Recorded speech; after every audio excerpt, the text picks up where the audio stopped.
Hello, I'm Dr. Love, 83.3 on the CB band. I'm dedicating this video to Mr. 88 Hussein is also in Brooklyn.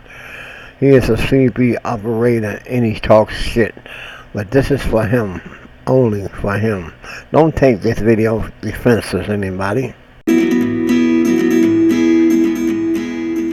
Hello and welcome back to In the Kitchen with Matt. I am your host, Matt Taylor. Today, I'm going to show you how to make monkey bread. Yummy. I love monkey bread. I had a request to make monkey bread or monkey roll. So here we go. That's what we're going to do. Super simple to do. If I can do it, you can do it. Let's get baking. First, let's go ahead and preheat the oven to 350 degrees Fahrenheit or 176 Celsius. Next, what we're going to do is we are going to take a big bowl here, and we're going to put in our sugar. This is 3/4 cup of white granulated sugar. And then our cinnamon. This is 3 teaspoons of cinnamon. And let's mix this up really well. Great. I'm going to set this aside.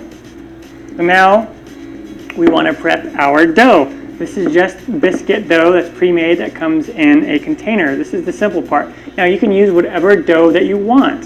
Why am I not making it from scratch? Because I have several dough recipes already. You can pick pretty much any of those dough recipes and use those if you want. If you want to use the dough from my cinnamon roll recipe, you could use that dough for this. Whatever you'd like to do. This just helps with the ease of this particular recipe. So we want to open these up. Always the fun part is opening these up.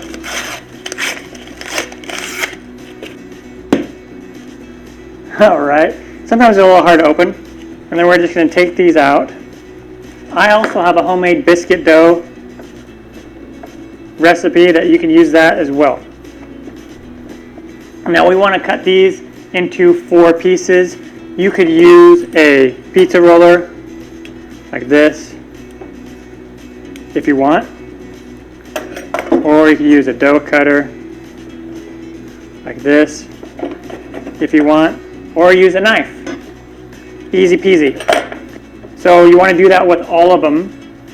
And then you're going to take your cinnamon and sugar mixture, and we're just going to plop these in there. You could also use a big Ziploc bag and put your cinnamon sugar in there. So I'm just going to put one of them in right now. Just kind of toss it. You can come in here with your hands and just get them all nice and coated. Again, if you don't want to touch the dough, then just use a Ziploc bag. So I'm going to go ahead and do that with the rest of these, and then we'll go to that point. Nice. So I have them all done. Don't these look awesome? I know what you're thinking. That's a lot of sugar. Yes, it is. Now we want to take our butter. So down below, I'll list all the ingredients. They're really easy to remember, and you could use less of one or more of the other. This is really versatile, this recipe. And now we want to take our brown sugar, or you could use white sugar if you like. This is 3/4 cup, and put it in with our butter. This will make our caramel sauce. Then just take a fork or your whisk and just come in here and let's get this all mixed together well. Set that aside, and now we take our bundt cake pan. And I spray this with kitchen spray. If you don't have one of these, then you could use like a muffin pan, and then you'll put like 2 or 3 of these little pieces in the muffin pan, and you'll have little mini ones if you want. So let's just go ahead and we're going to put these in here. And now what we're going to do is we're just going to go ahead and pour our butter and our butter and our sugar.